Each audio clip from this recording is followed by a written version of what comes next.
చాలా బాగుంది. అసలు దాంట్లో పోస్టర్‌కే ఒక లెవెల్‌లో ఉందంటే సాంగ్ రిలీజ్ అయిందబ్బా! నిజం చెప్తున్నా.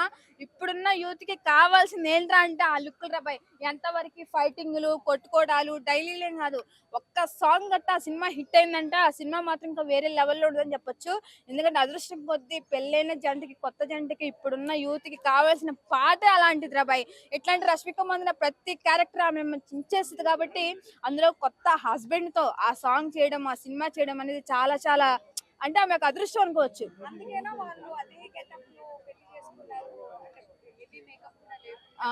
లేకుండా సేమ్ ఆ ఆ పోస్టర్‌లో సేమ్ ఎట్లయితే పోస్టర్ ఉన్నారో థీమ్ ఏదుందో ఆ థీమ్ తోటి అందులోనే చేసుకున్నారు. పెళ్లి అదే చేసుకున్నారు. ఒక పల్లెటూరులో నిజంగా లవ్ కపుల్స్ ఎలా మ్యారేజ్ చేసుకొని ఆ కట్టు, బొట్టు, శారీతో ఉంటారో అదే లుక్‌లో రావడం అనేది ఇది. 'గీతా గోవిందంలో' సగం పార్ట్ చూపిచ్చారంటే ఇట్లా ఉండాలి మ్యారేజ్ అయిన తర్వాత మేడం మేడం అంటూ ఒక యూత్‌కి ఇన్‌స్పిరేషన్ అయ్యి ఇప్పుడు అదే సాంగ్ మళ్ళీ అంటే అదొక లుక్‌లో మళ్ళీ తీయడం అనేది చాలా ఇది.